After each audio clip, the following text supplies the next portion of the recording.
Ang Ginoo na kaninyo. Ang Santos Ebanghelyo sumalat ni San Marcos. May pipila ka mga tao nga nagdala og mga bata ngadto kang Hesus. Aron sila hikapon niya. Apan gikasab-an sila sa mga tinun-an. Sa pagkalinggat ni Jesus niini nasuko siya og mingon sa iyang mga tinun-an.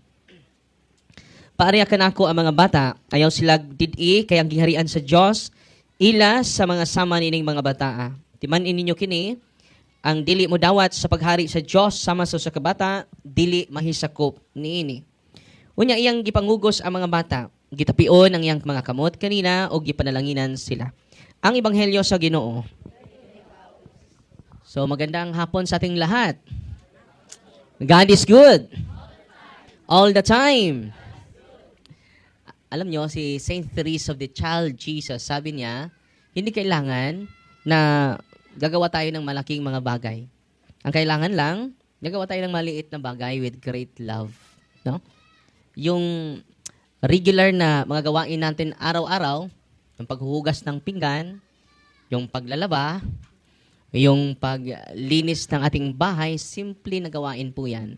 At yan po ang makapagbanal sa atin. Hindi kailangan tayo gagawa ng maraming mga bagay.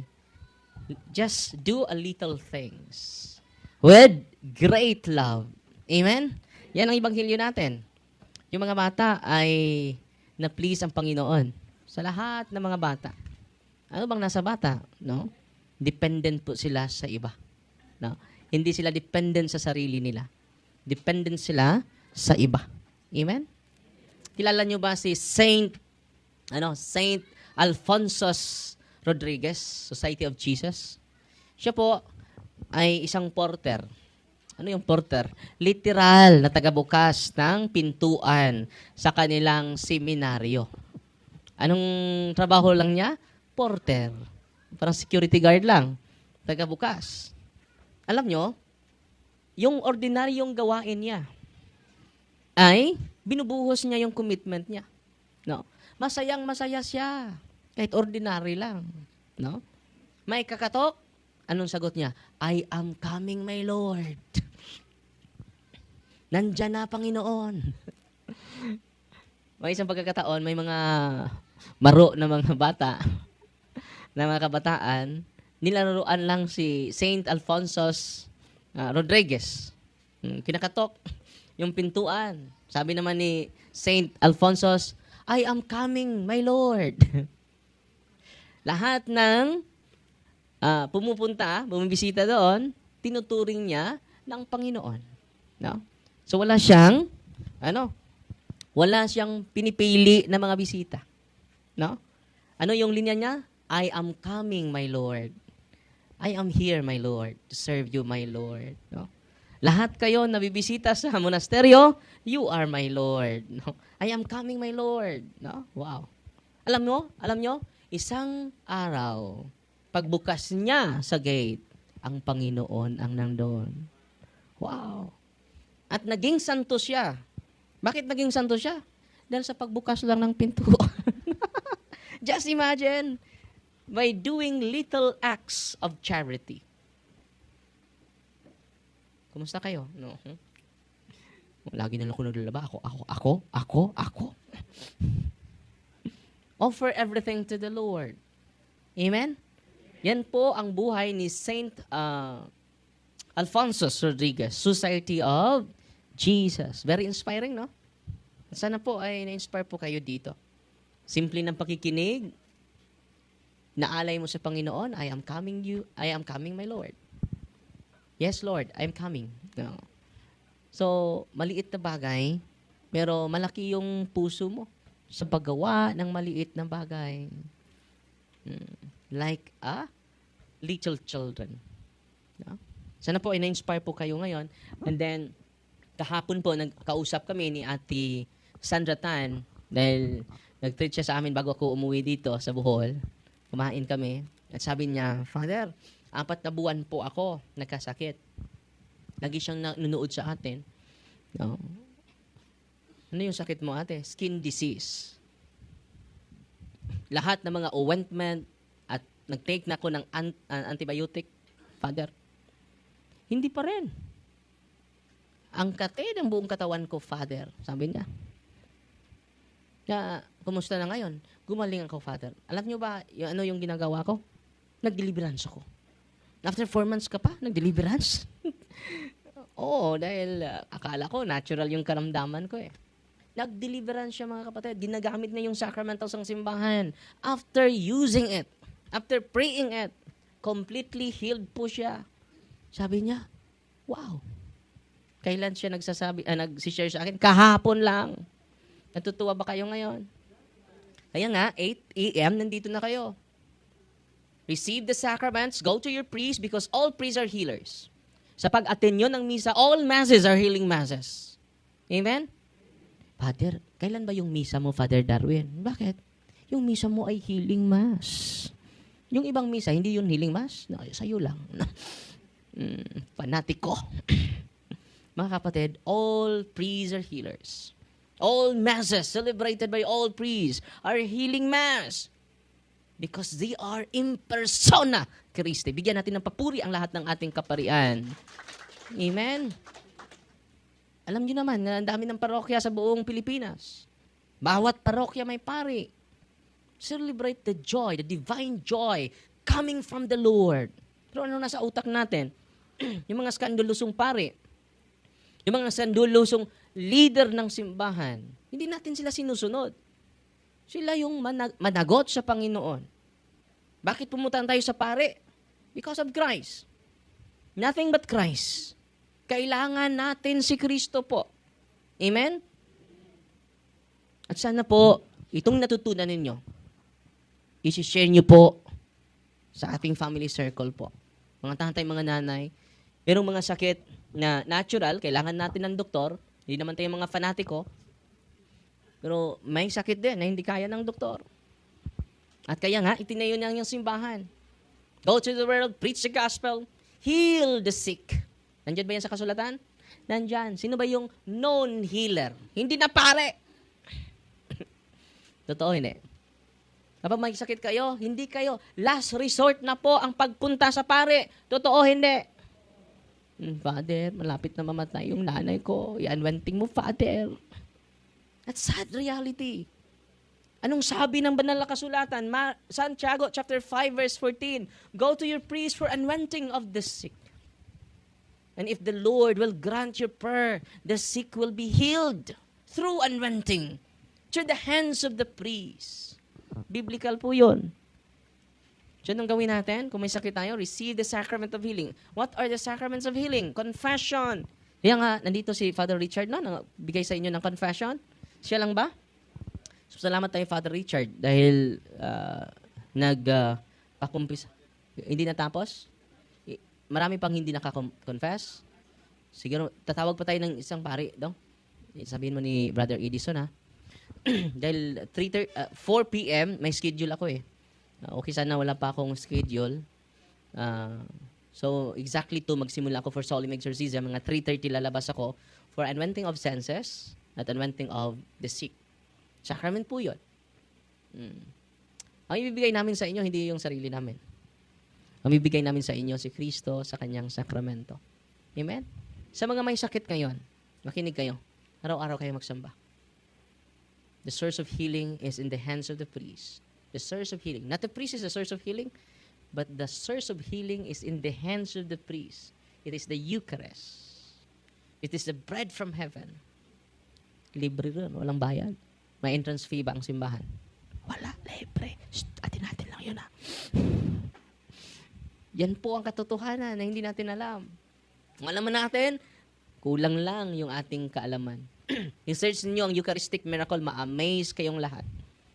Dahil yung pari na consecrate ng hostia, naging tunay na laman, with scientific investigation po, Laciano, Italy, Buenos Aires, and Poland. I-search niyo yung Eucharistic miracle, ma-amaze kayo. At good news po, yung nakipag-diskusyon nila Brother Jando, Brother Paul Alima last February 24, nag-decide na po si Brother Jared na babalik sa Katoliko. No? Yung debater sa MCGI, galing din sa Iglesia ni Cristo. Ngayong March 4, babalik sila dito for catechism and confession and profession of faith. Dahil gusto siyang babalik sa simbahan po. Siya po ay nakipagdiskusyon na sa mga Islam, mga debater sa mga Muslim. Nakipagdebate na siya. 17 years old. Hilig talaga siya makikidiskusyon. Pumunta siya dito February 24. Anong pakay niya dito? Makikidiskusyon sa akin. At dahil wala ako dito, dahil sa retreat, yung mga converted pastors ang sa kanya. Brother Paul Alima, Brother Jando, converted debater sa SDA, ang humaharap sa kanya. Kasi imagine, hindi na Katoliko ang humarap sa kanya, dating kasama niya. Dating mga protestante. Dahil sinisiwalat natin ng katotohanan. Wala naman kung pera ipamigay sa kanila. Wala naman kung maraming mga palayan para mag-support ako every month sa inyo isang sakong bigas, ha? Wala. Ang dala ko lang yung katotohanan. Galing kay Kristo. Because Jesus is the truth. I am the way, the truth, and the life. Amen? Siya lang ang daan. Bakit gagawa pa tayo ng ibang daan? Di ba? He is the way and the truth. The truth will lead us to life, eternal life. Not temporary life, not ordinary life, but eternal life. Yun ang promise ng ating Panginoon. Amen? Yung exactly 2, magsimula ako, 2 lang yung exercise ko ngayon. Dahil may schedule ako 4 po. So lalabas ako 3:30 for inventing of the senses, inventing of the sick, and then after that, picture. Sino bang pinakamalayo dito? Ngayon. Ikaw, Nay? Taga saan? Leyte. Ikaw, Nay? Kasama kayo. Sino pa ang pinakamalayo? Wow, Bukidnon. From Bukidnon. Balay. Sino pa? Zamboanga. Layo. No. Ikaw, Nay? Leyte. Zamboanga, Leyte, Bukidnon. Taga Bohol lang iba. Module lang. Kaliwatin daguhoy. No? So, I hope natutuwa po kayo ngayon. Pero hindi pa po ito sapat. So, kaya nga every day nag-gospel reflection ako. And then, kinuquote ko po yung mga reflection ng mga santo. Bakit? Bakit nag-rely ako sa mga reflection ng mga santo? Dahil yung kanilang reflection ay isinabuhay na nila. No? Yung mag-quote ako ni Saint Therese, yung mga banal, no? Grabe yung mga wisdom nila. No? It is from the Lord. No? It is the hidden treasure of the church. Ano? Hidden treasure. A great hidden treasure of the church. Yung mga, mga diamond, it is hidden treasure, di ba? Ilalim sa lupa. Amen? Ilalim. So, anong gagawin natin? Bibili pa tayo ng detector para ma-detect natin yung hidden treasure. Ganun din ang simbahan, higit pa sa diamante po. And when you are here listening wholeheartedly to the teachings of the church, you will be amazed. Amen? Merong pumupunta dito from Mindanao, hindi ko lang sabihin yung diocese, then malocate nyo sino yung obispo. Sabi ng demonyo, nagtutalk pa ako dito, walking possess siya. No? Nagtutalk pa siya dito. Nagagalit na sa akin. Dahil, isa siya sa exercise ko after sa talk ko. Tumayo. Nagtutalk ako dito. Yung mga tao ay natatakot. Sabi niya, Darwin! Ikaw ang gusto kong haharapin! Nagulat ako. Hindi ako natakot, nagulat. Bakit? Ganon siya mag-react. Hindi ko gusto yung mga tao mo, ha? Yung mga tao mo, ikaw talaga ang gusto kong haharapin. Dahil kahit obispo ko sa diocese ko, kahit obispo niya sa diocese niya, natatakot sa amin. Ang dami pala nila. Amen. Yung exorcist sa diocese nila, natatakot sa amin. Ikaw pa kaya? Ang bugiro kayong demonyo. And then, sabi ko, kunin nyo ito. Mamaya na tayo mag face-to-face. And then, pagpasok ko dito ko mag-exercise, humasok siya, nag-interview ako sa anak niya, ang sama ng tingin ng nanay. Dahil yung nanay, very religious. Very religious. Nagtanong nga siya sa akin, bakit ba ako na-possess, Father? Very religious ako, Father. No? Dahil yan sa paglapit niyo na maraming mga occult practitioners. Bigla lang siyang nagalit. Alam mo, Darwin, marami kami sa katawan niya. Ikaw lang? Wala ka sa amin. Magkami ang ngirihan kami. Natatakot nga yung obispo nila eh. Ikaw pa? Obispo ka ba? And then, I'm focusing on the prayer. When I start perfected the prayer of exorcism. Sumigaw siya, Darwin, maawa ka. Marami kami sa kanyang katawan. Natatakot siya hindi sa akin, natatakot siya sa prayer of exorcism. Bigyan natin ng papuri ang simbahan. Natutuwa ba kayo? Mga tatay, mga nanay na nandito, kung meron kayong mga kababalaghan na nangyari sa buhay ninyo, hindi nyo naintindihan yung buong pamilya ninyo, do deliverance. Do deliverance. No? And then iaalay natin yung family members natin sa Panginoon lagi. Ipagdasal natin. Hindi naman perfecto yung pamilya natin. Sa lubi pa doon na jibuang. Di ba? Let us accept the reality of our life that all of us are imperfect. Our family is imperfect. Amen? And let us offer our imperfection to the Lord. At sana po ay mahikayat tayo sa pagsunod ni Saint Alfonso Rodriguez. I am coming, my Lord. I'm ready to serve you, my Lord, this whole day long. I will serve my wife. I will serve my husband with gratefulness. I will serve my family members with gladness. Amen? I'm here because you're here, because we are here, because God's here. God's here. That's why you are here. That's why we are here. That's why I am here. Balik ko na ba? Ato ng theme song ha?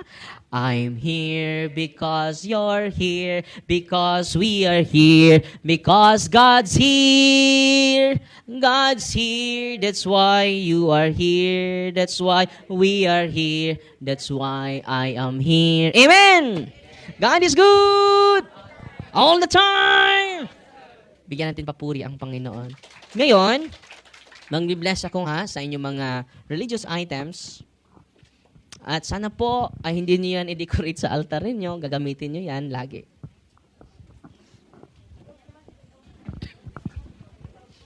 Unahin natin yung asin ninyo, ha? At ang i-open yung asin lang at ang tubig po.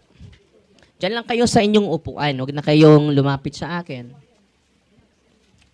By the way, ang proceeds sa mga religious items na na-avail ninyo, tinutulong natin sa charity. Merong more than 40 scholars na tulungan, and especially the ministry. And then, meron din tayong 17 seminarians. Through the generosity of the punto per punto subscribers na tulungan natin. Just imagine 17 seminarians, parang nagtayo na din tayo ng congregation.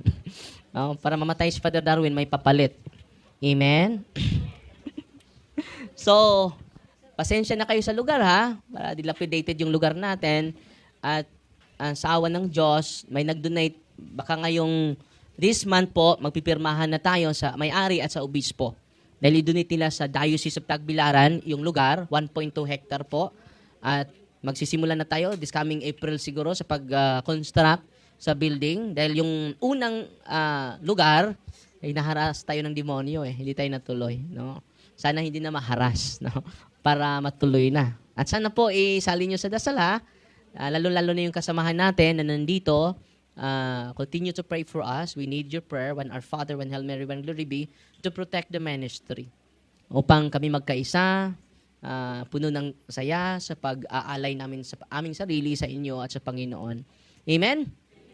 At siguro this April, magsimula na tayo. At kung may marami kayong blessing, pwede kayong mag-donate ng 1 hollow block lang. 1 kabilya, no? Isang kabilya, no? It is owned by the Diocese of Tagbilaran. It is not owned by Father Darwin. Amen? At posible din ma-assign po ako sa Lila Bohol, no? As resident. Hindi parish vicar, hindi din parish priest. Bakit? Sabi ni Bishop para sa maka-focus na ako sa ministering ito. Amen? At matutulog lang ako sa parokya and then dito ako mag-serve, no? Para ma-assist natin yung mga pasyente natin for solemn exorcism. Dahil marami po talaga. At dito ako mag-exercise mamaya. Kung may mag-react man, huwag kayong tatakbo ha. Nasisigaw sila Marinig nyo lang, hindi nyo makikita. No? Kung hindi naman mag-react, meaning malaki na yung improvement niya. No? At meron talagang mag-react. No? Satan is real. No? Amen? So, mag-bless na ako Una, sa asin ninyo. In the name of the Father, and of the Son, and of the Holy Spirit. the blessing of salt. You creature of salt, I purge you of evil by the living God, by the true God, and by the holy God. By the God who ordered you through Isaiah the prophet to be cast into water, to cure its unfruitfulness. Be thou purified salt for the healthy believers, giving soundness of body and soul to all who use you. In whatever place you are sprinkled, may phantasm and wickedness and Satan's cunning be banished, and let every unclean spirit be repulsed by him, who shall come to judge the living and the dead in the world before. Almighty everlasting God, humbly we implore your boundless mercy, that you with thine of goodness to bless and sanctify this creature of salt, which you have given for the use of mankind. May all that use it find in it a remedy for soul and body, and let everything with it touches and sprinkles be freed from uncleanness, and the salt from evil spirit, through Christ our Lord. Lahat ng salt ninyo ay holy and exercise salt because of the prayer of the church and because of the faith of the church. Sunod nating i-bless ang tubig ninyo. You creature of water, I purge you of evil. In the name of God the Father Almighty, in the name of Jesus Christ, your Son, our Lord, in the power of the Holy Spirit, that you may be water fit to brace us against the envious foe. May you be empowered to drive him forth and exalt him together with his fallen angels. By the power of the self-same Jesus Christ, our Lord, who shall come to judge the living and the dead and dwell before. O God, who for man's salvation, those dispense wondrous mysteries, with the efficacious sign of water, hearken to your prayer, pouring forth your benediction upon this element, which you consecrated manifold purifications. Let this creature serve you in expelling demons and curing diseases. Whatsoever it sprinkles in the homes of the faithful, but cleansed and delivered from harm, it transforms in joy, spirit of goodness, and the air of peace, freed from painful and laden snares, by the sprinkling of this water. May everything opposed to the safety and repose of them that will therein be banished, so that they may possess the well-being they seek, and calling upon your holy name, and be protected from all peril, through Christ our Lord. May the salt and water be mixed together, in the name of the Father, and of the Son, and of the Holy Spirit. Amen. Haluan nyo ng kaunting salt yung tubig ninyo. The Lord be with you. Author of invincible strength, and King of conquerable in power, ever the glorious triumphant one, who restrained the force of the adversary, who overcome the forces of the devouring enemy, humanity putent down, hostile influences, prostrate and fearsome, we beseech you, Lord. Consider kindly this creature of salt and water. Make it honored and sanctify it with a dewy sweetness, wherever it is sprinkled in your name, may devil's infection cease, venomous terror be driven afar, but let the presence of the Holy Spirit be ever with us, as we implore your mercy to our Lord your Jesus Christ, your Son, who lives and reigns with you in the unity of the Holy Spirit, one God, forever and ever. Yung tubig ninyo ay holy and exercise water. Sunod nating i-bless ang olive oil ninyo. Our help is in the name of the Lord, who made heaven and earth. God's creature oil, I cast out the demon from you, began the Father Almighty, who made heaven and earth and sea and all that they contain. Let the Osiris power, the devil's legions, and all Satan's attacks and machinations may dispel the driving afar from this creature oil. Let it bring health in body and mind till you use it. In the name of God the Father Almighty, in the name of Jesus Christ, the Son and Lord, the power of the Holy Spirit, the Advocate, as well as the love of the same Jesus Christ our Lord, who is coming to judge both the living and the dead in the world before. Lord God Almighty, before whom the hosts of angels stand in awe, and also the service of knowledge, may it please you to regard favorably and to bless and hallow this creature oil, which your power has been pressed from the juice of olives. You have ordained it to anointing the sick, so that when the may dwell, they may give thanks to you, the living and true God.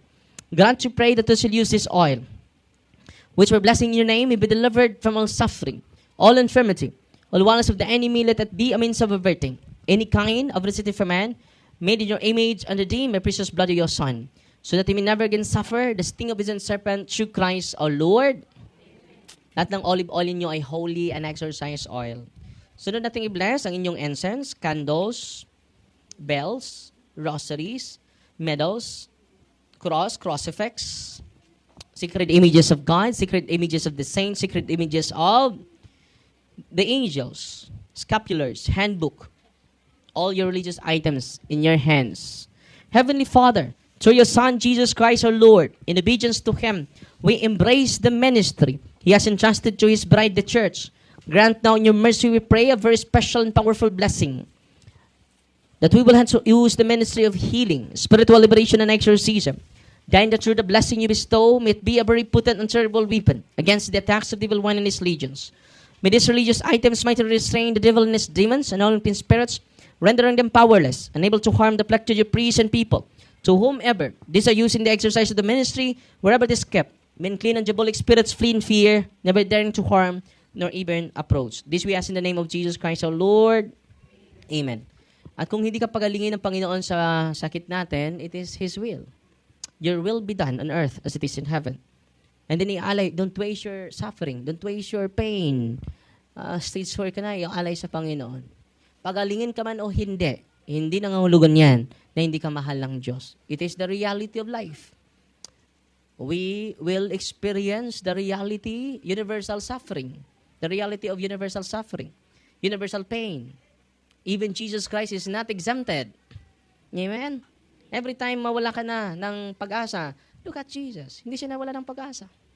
He is the way, the truth, and the life. Bigyan natin siya ng papuri. Ang ating divine mercy. At ngayon, magsimula na tayo. I-deliverance kayo lahat. At kung may mag-react man, huwag niyong videohan mamaya, ha? Kung may mag-react, i-process pa natin yan. Meron pa yung diagnostic na mga interview na gagawin sa kanya. At yan ang proseso natin dito. Okay? Yung mga kinulam, yung kanyang, lalo na yung binarang, no? Sabihin nyo sa team natin para ma-assist ka. Okay? At yung i-exercise natin, yung 100% possess. At huwag kayong magpa-exercise kung hindi kayo possess, ha? No? Huwag kayong mangarap na maging possess. No? Sana maging possess ako para ma-exercise ako ni Father Darwin. So mag-anointing lang ako sa inyo, sa mga may sakit. Okay? Sa mga walang sakit, at yung merong mga oppression, kaya nyo yan. Kaya nga tinuturuan namin kayo. So ang makapagaling sa atin, yung pananampalataya natin ni Kristo. Hindi yung pananampalataya nyo ni Father Darwin. No? Fanatic yun.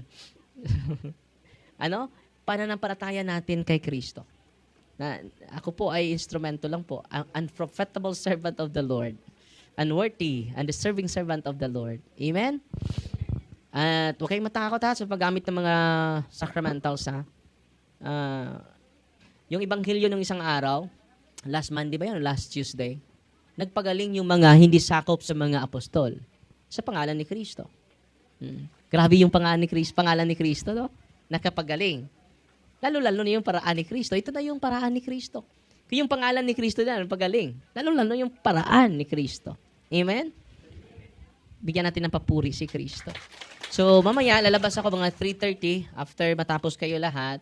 Lalabas ako for anointing of senses. Pangalawa, anointing of the sick. Sacrament po yung pangalawa. And then kayo na magpatuloy sa pag-deliverance sa bahay ninyo.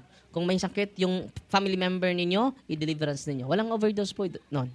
No? At i-renounce ninyo yung mga occult involvements ninyo. Nasa timeline ko po, part 1, part 2, part 3, nandun po.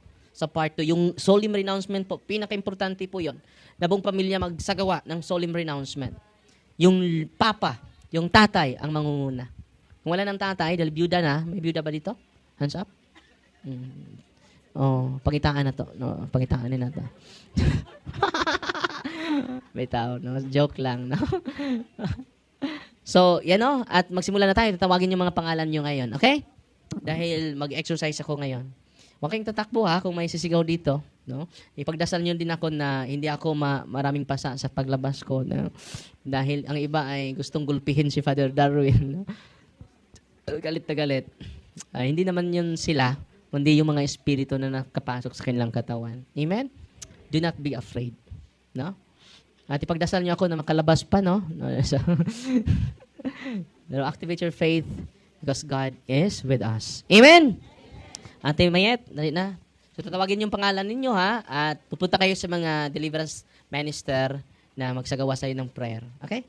At kung may katanungan kayo, doon kayo magtanong sa kanila. Okay?